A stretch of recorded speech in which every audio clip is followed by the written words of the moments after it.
right, good evening, good evening, good evening. I'm gonna give it a few more seconds, not even minutes, before I start, so that we get more people on.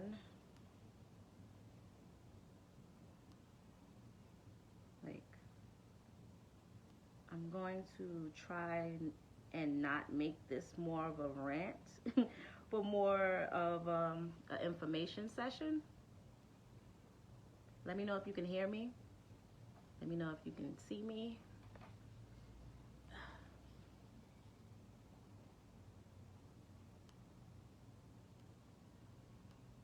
All right, I think we're good. All right, once again, good evening. My name is Kimberly McLaurin.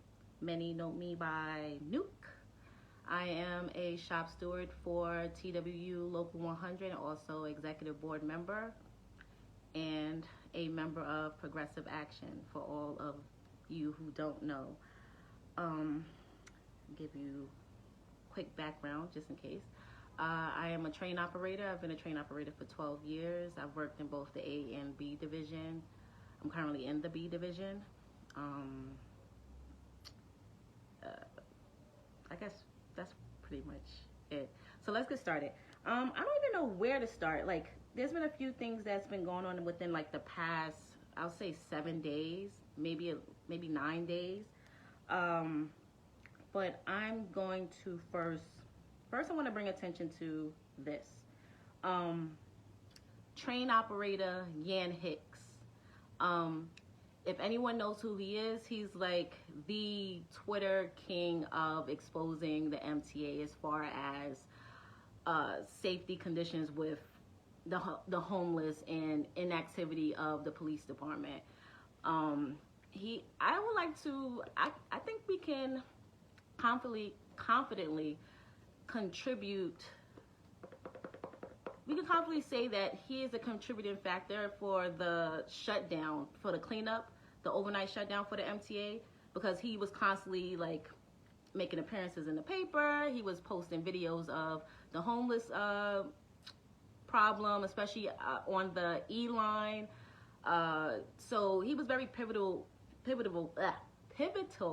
in getting those things done. So now he has a DAN for 30 in a final, because the TA feels like he's violating our no phone rule, which is that's not even the rule. There's no rule saying that you cannot use a cell phone on TA property.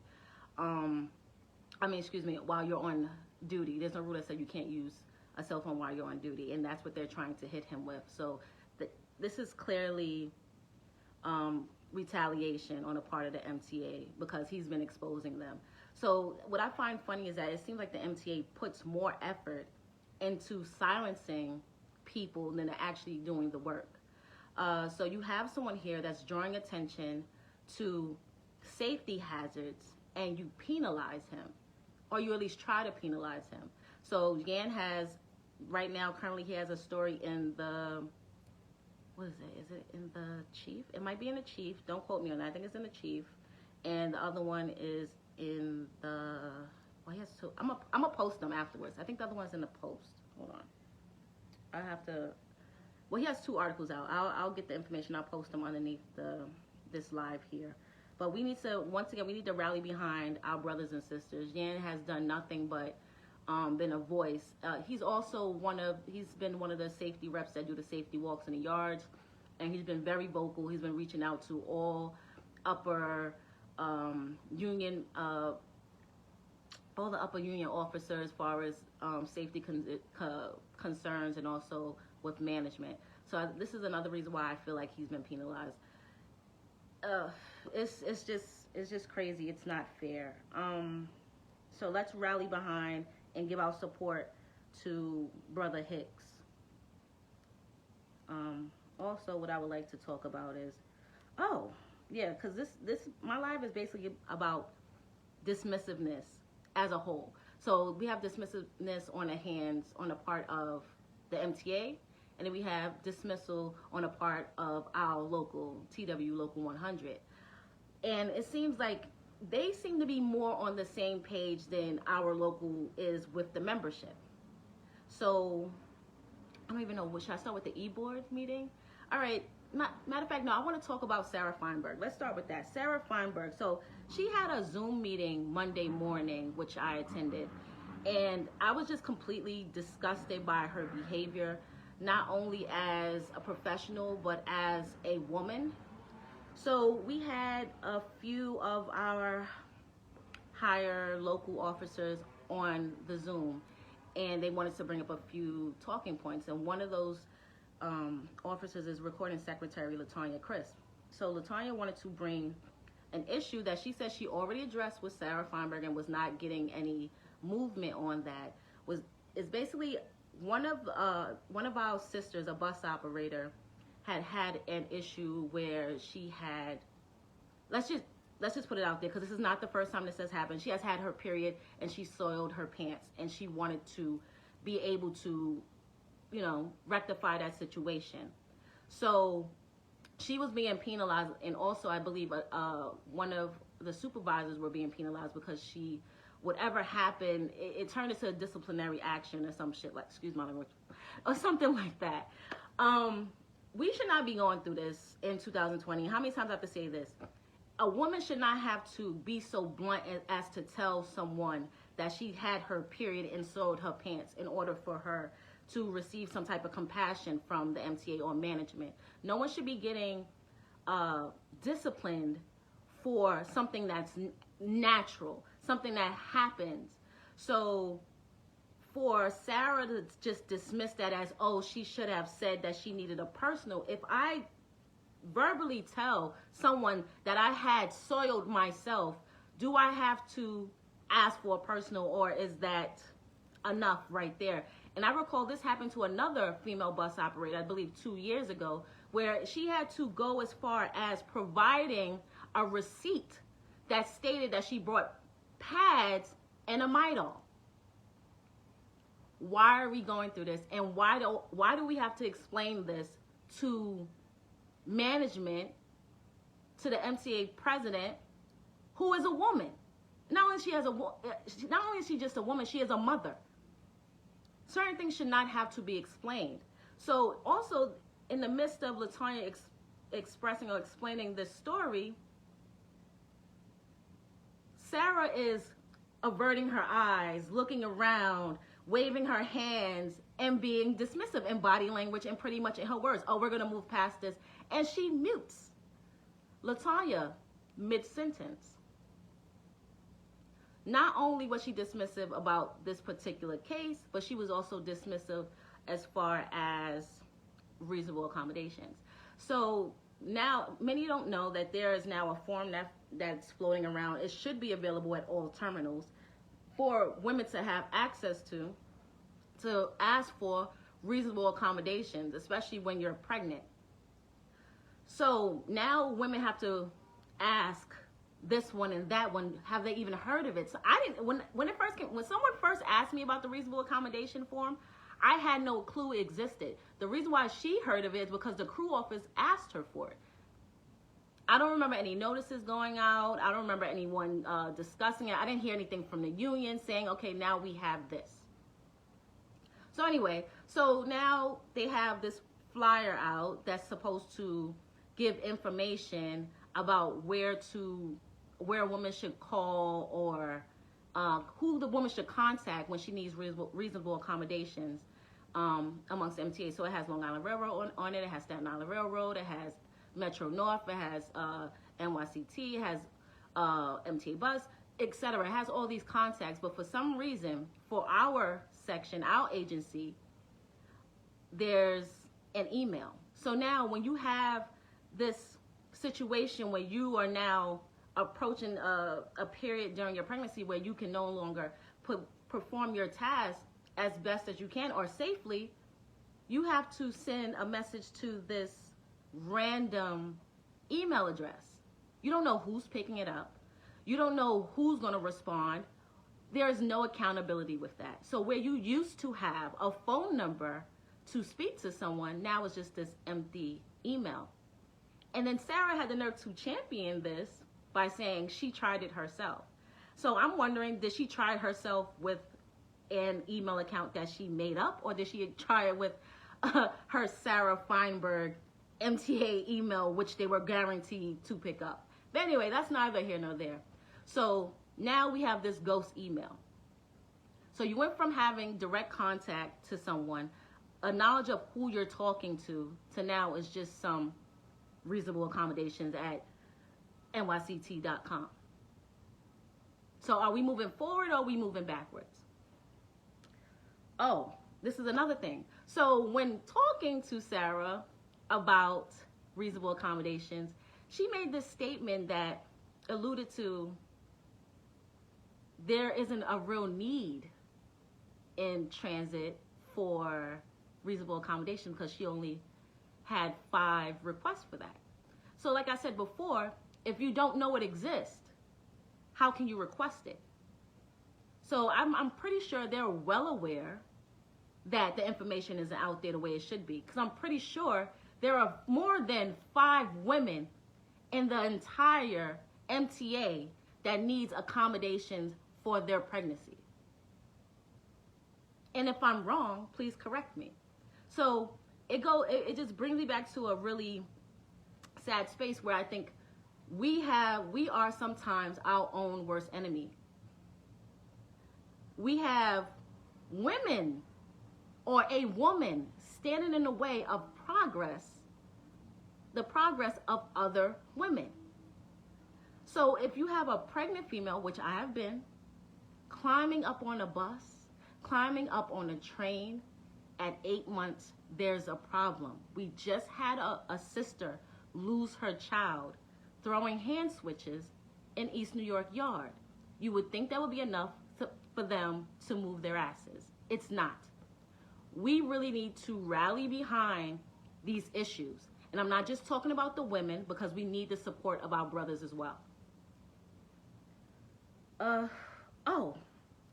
Another thing that she dismissed was, I'm talking about Sarah, another thing that she was dismissive about was, this was her statement, pretty much, here's a summation, we are not sure that you contracted coronavirus on the job. You could have got it at home.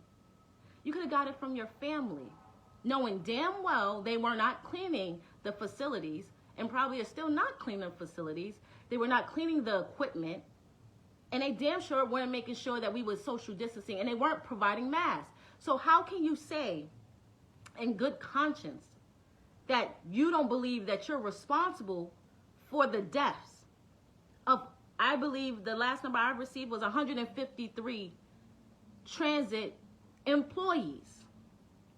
How can you say that? How can you say that when we worked through this pandemic, when we did not shut down at all, when you denied us mask, you threatened with discipline if we wore mask? What kind of person does that? How do you sleep at night? How do you look your coworkers or your employees in the eye and say some shit like that? We don't know where you got it from. But it just so happens that a large number of you contracted this virus and a large number of you died, more than any other agency in New York City, in New York State.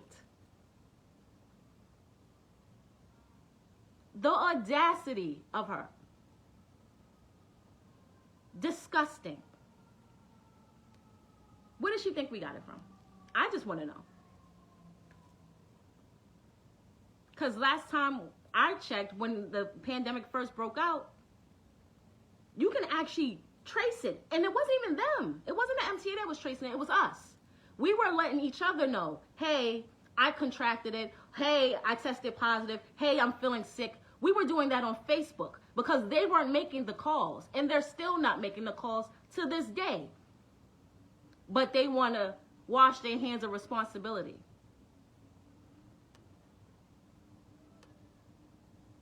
She doesn't know where we got it from. Got it. Let's move on. Oh boy. Anyway, wait, let me check and see what you guys are saying before I move on to the next topic. Yeah. Anyway. Excuse my stuff is rolling. All right. So let me give the highlight. Friday morning at 9:30, we reported to 195 Montague Street, which is our Union Hall, for executive board meeting. The highlight of the executive board meeting was that there was a hearing of pretty much Pete Rusconi versus John Day. John Day is the chair of MT. Excuse me. Am I getting his position? He's a division chair of MTA Bus, and Pete Rusconi is the VP of MTA Bus. So back in August, I'm going to try to keep the timeline clear. Back in August, we received the initial charges for John Day. The charges stated that he had violated the pick rights of 2 bus operators by accommodating another bus operator with a certain job, because that bus operator was unable to perform her duties as 100%, so she needed accommodations. If you were watching Tramel's show earlier on Progressive Action TV, you would have caught the actual interview. I encourage you to go back and watch the interview with that bus operator Karen. Very interesting to hear her account in comparison to what we were told in the e-board. I'm pretty sure you can guess they did not match at all. For one, they said that he violated the pick rights of 2 bus operators who wanted this particular job, and he hopped over them. They also said that these jobs were posted, but I found out that they were not. There's no list to go in order. And since when are we penalizing officers for actually doing their job? And I had to ask that question in the meeting. Why does it sound like we're penalizing an officer for actually doing his job? We had a bus operator who was in need of accommodation, in need of work, and he saved her job, and you take his title and position away from him. Not only did you take his chair position, but you took him off the e-board. And many may not know, this was a political move on the behalf of Tony Utano. John Day was seen taking pictures with us, Progressive Action. And all of a sudden now these charges appear. So pictures I think the pictures was it was like the early part of the summer. Pictures were in July. August, it was some type of, I'm sorry, what the hell is it called? Charges brought up against John Day. And the charges was from something that originally occurred in January of 2019, based on the account from the union lawyer, who's a piece of work in himself, Dennis Engel. I've never seen such a sly, godless character before, but that's what they say about lawyers anyway. It was just disgusting. So, all right, so I'm just going to sum it up. So our last meeting on Friday, they gave us the results of the hearing. They had Kendra Hill, who was the lead on the trial committee, come up and give her account of what happened. But before she gave her account of what happened, you had Dennis Engel come and read, I guess you can consider it the minutes of that hearing, or pretty much gave you the synopsis of what happened, the recount of what went on. So before he allowed her to speak, he praised her so highly. Oh, I just want you guys to know that Kendra did one of the best jobs I've ever seen. This was the first time she's ever been the lead on a child committee, and I feel like she did the best job she could possibly do, and she probably did a better job than anybody I've seen. He pretty much just boosted this woman up. No offense to Kendra, I have no personal beef with her. I actually have a good rapport with Kendra, but this is the bullshit. So you're about to have someone present something that's supposed to be unbiased, and you're bigging her up. So you're already giving the audience the impression that she did a fine job. But when you actually get the accounts don't match what because one of the things was that it was supposed, they said that John Day's defensive team said that it was untimely. So if you have something that happened in January of 2019, why are we hearing it in August 2019? So when I asked that question, they said, oh, there was someone that added onto it, which started all over. So the person added onto it in September, supposedly. Okay, that sounds like it's still untimely. So now, no, but then the charges went through in November, but we still didn't see it until August. So they try to finagle it and say, oh, no, it was COVID and we paused stuff because of COVID. Last time I checked, November, December, January. What do you have? What is it? Is it 30 days to report or 60? I think it's 30 days to report. Don't quote me, but it's definitely less. It's 30 days to report. So you had, I'm gonna take away November. You have December. You have January. Why didn't we receive something until, and COVID didn't hit fully until March. So why didn't we receive something in January? We didn't receive something until John Day was seen in this photo with Progressive Action, Paulie Navarro, Cordero, and Joseph Campbell. And what was the first thing they asked for as a penalty? Besides just stripping him of his title, to put him in bad standings with the union, which would leave him unable to run for office in the next election. So it disqualifies him from running for office. Isn't that convenient? So you have these people using their power to not only disrespect, dismiss, and disregard your votes, because you voted him in. If you're in the MTA bus, you voted John Day in. You selected that man to represent you. And not only did you select that man to represent you, he represented you successfully, because that woman she was able to regain a position. She had her job by the time he was done. But our administration decided to penalize him for that. Now, some may say there's some other underlying issues, that the two bus operators that were passed over were white men, and this was a black woman. Then there's some other issues, that the position that she was given, those two white men weren't even qualified for. So let's, once again, start asking questions.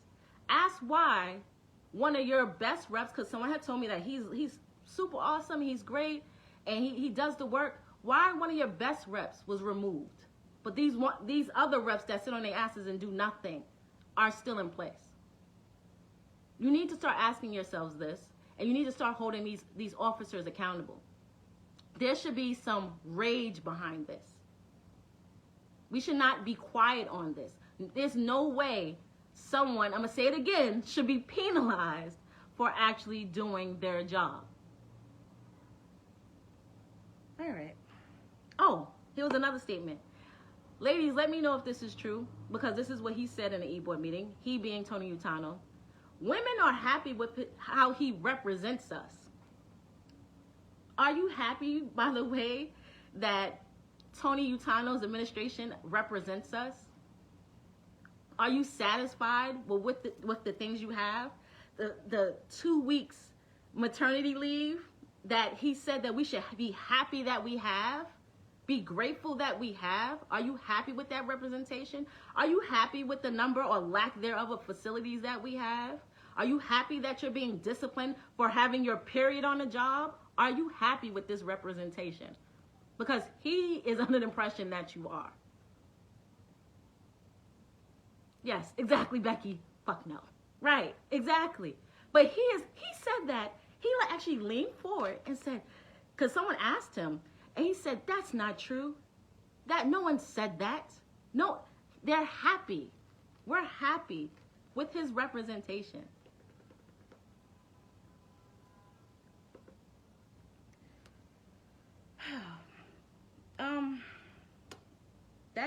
That's pretty much, I mean, this has just been a crazy week. You have people, and I'm going to say, you have Sarah Feinberg blaming your family for you getting COVID. And not taking accountability. You have her muting your reps. So that shows, that should turn some wheels in your head. Like, if she feels comfortable enough to mute one of the top 4 while she's speaking, is there any respect between the MTA and our union reps? I don't think so. She pretty much like rolled her eyes and she gave like a bitch please type of body language, and then muted her and went on to the next question. Oh, so not only they're not taking on accountability for the deaths, they're rewarding each other for the handling of COVID. So 153 people died, and you send out a memorandum saying, hey, recommend your coworker for a medal, or accommodation for their handling of COVID. How dare you? How dare you? On the backs of our brothers and sisters that died, you want to give someone a award, and people had died? These people have no conscience. We are not people to them. They prove this to us. They show it to us, both the MTA and the local. We are not people to them. They are so disconnected. They're clueless. And they have no heart. What are we doing here? We have to continue to expose these people. Do not let them silence you. Do not let them silence you. And if you're afraid to speak, send your accounts or what happened to you or what you witnessed happening to us. We'll bring it to the forefront. But we need you guys to start speaking up. This is unacceptable. We cannot allow people to continue to treat us this way. Because if you think it's going to improve from here, it's not. It's not. People get comfortable treating you like shit. They get comfortable dismissing you. You become a number, just a casualty. Those 153 people are no longer people. They're just a number. You see how dismissive they were about the NYU study? Oh no, not that many people contracted COVID. They didn't like their number. And guess who's supporting the number that the MTA gave? The union. Why do you think they're supporting the number that the MTA gave and not the number that NYU gave, which would support our claim that they did not protect us? Because that will hold TWU accountable as well, because they did not protect us. You hear people talking about, oh, we couldn't stop work because of the Taylor law. We couldn't stop work because of the Taylor law. That's not true. In a case of an unsafe condition, you can call a work stoppage. It is not a violation of the Taylor law. By far. If people are dropping dead left and right, you can stop work. You should have stopped work. But they didn't. They are just as responsible for those deaths as the MTA.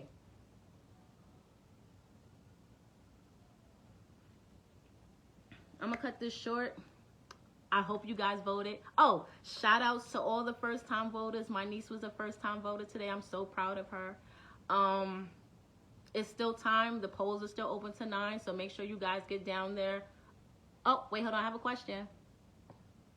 Did the union speak out publicly on how they didn't use the pandemic plan and that they were legally supposed to utilize? No, they did not. They didn't. They didn't. That's what makes it even worse. When they denied us masks, they had masks. What was the purpose? You didn't, Callie, you're starting me back up. So the TA prefers the illusion of safety, which actually hits their pockets harder than actually providing safe conditions. So you had the PPE that you could have just handed out, but you decided not to. So now instead you're paying out $500,000 here, $500,000 there, $500,000 there, because you let people die. So if you would have just handed out the stuff that you already had allocated for these things, or if you would have paid and bought masks when they, first of all, if you think the MTA doesn't jump ahead of other agencies as far as masks is concerned, and if they, all they had to say was, hey, we believe we're spreading it, which is what they were doing. They were the ones spreading COVID. You think they wouldn't have provided them with masks? But anyway. Oh, and then don't forget when they were handing out masks, you got one a week, and it was one of the, you know, the little disposable masks that you're supposed to wear for a few hours and then toss out. And then it was 2 masks a week. So how long before they actually had a good flow of PPE? Think about that.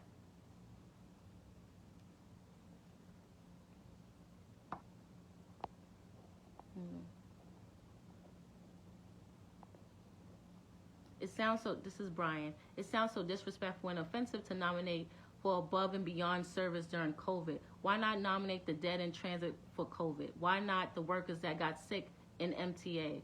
Why not all the workers who came to work first and soon to be second wave? Exactly. But they rather pat themselves on the back. So that's a big middle finger to us. Because where were they governing? They were governing from the comfortability of their own homes, safe from COVID, while we still brought our butts to work, while we still put our families at risk. We sacrificed ourselves and our families for this city. And they want to pat themselves on the back. You're just your pass number. You're just your badge number. What shows you, what more do they have to do to show you that's exactly how they think about you? To congratulate themselves over the people who actually did the work. The people that actually kept the city moving. Oh, Becky said they're still BSing with the mask. I believe it. I believe it. Because I've heard plenty of stories where the dispatchers were telling, oh, I remember, forget hearsay. Me personally, I remember a dispatcher telling me, oh, I can't give you a mask because this is not your terminal. Excuse me? I'm VR. So today this is my terminal and you will be giving me a mask. What do you mean? You would think it came out of their pocket or from something that, you know, like their personal like stash or something like that. These people take their jobs way too serious, because if the TA had a chance, they'll freaking get rid of them too. They were down in the trenches with us, but they still needed to feel like they were here. How do you want to feel above during a pandemic? How miserable is your life? How sad is your life? That if someone came in and asked for a mask, you found a reason to try to deny them that mask. Anyway,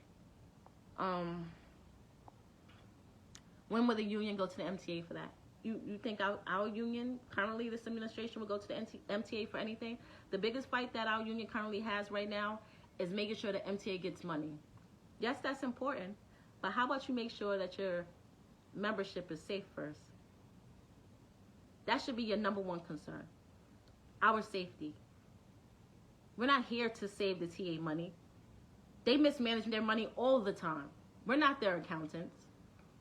The job of TW Local 100 is to protect the members, not to provide support to the MTA. They have enough of that.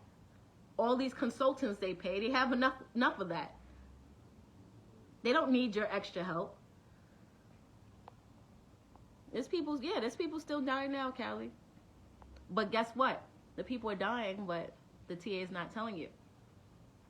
People are still getting the virus, and the TA is not telling you. So here you're sitting next to your partner there.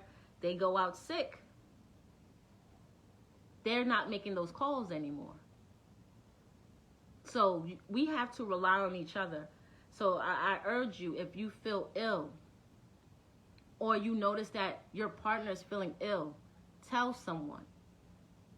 And then you have these boneheads tomorrow, it's a violation of HIPAA law. That's not a violation of HIPAA law. No one asked for that person's name. No one asked any details. This person, a person, contracted COVID, or this person tested positive for COVID at this terminal, at this depot, at this barn. Shoot, they do that. Don't they do that for STDs? So now all of a sudden it's it's a violation of HIPAA laws. They'll make any excuse not to do their job, any excuse to make sure that we still come to work. But where are they? They're home, answering phones. They're in their private office that I'm pretty sure someone went in there at least 3 times today and cleaned.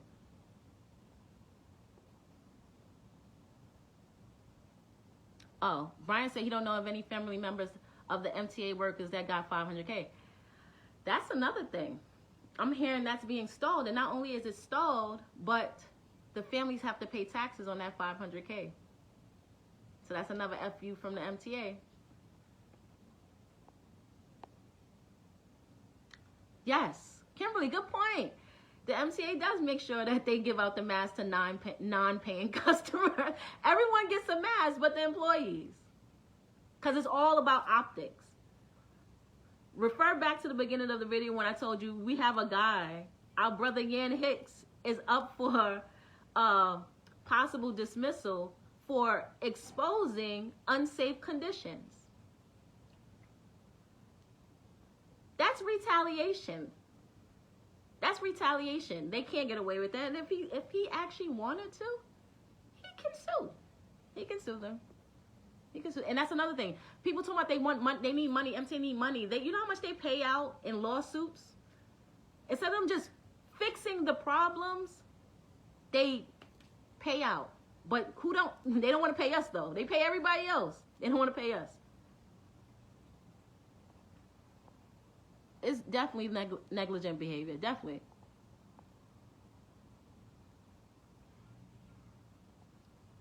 Callie's asking, moving forward, what's in place to benefit workers if members catch COVID and possibly get their family sick? What past the minimum will cover workers they already changed our classification to cripple our benefits?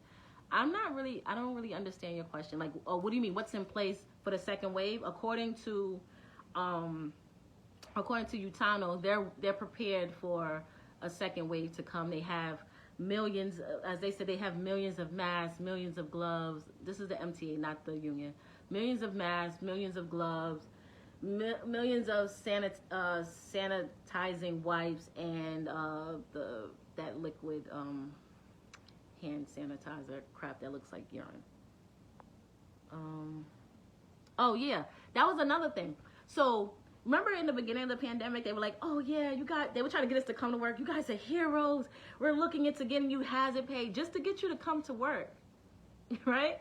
And then they said they had like this program where if you're an essential worker, but you have young children, you can stay home with your young children, but they got us reclassified to where we don't qualify for that. That's a thank you. That's them thanking us for being heroes. So this is how the MTA thanks us. So anytime you see something positive from them, you really have to look at the fine print.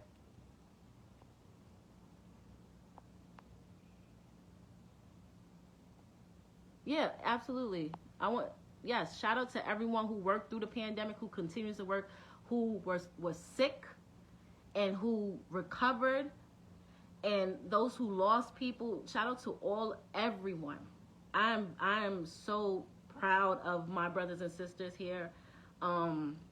Like, you guys did a phenomenal job just keeping the city running. I mean, my personal opinion, they should have shut it down. I think if they would have shut it down from the beginning, at least for a month, then we would have been better off than we are today. But shout out to you guys who came to work, who got it done, the ones that take it upon themselves to make sure our quarters are clean. Like, you guys are heroes for real. Like, forget what the MTA say. You guys are heroes to me. Like, it's been crazy. We've been through a lot. We've been through a lot. And then you have the people who are actually out sick on comp, and not getting paid and being treated like crap and called frauds when they know damn well they have harmed every last one of us in some way, shape, or form.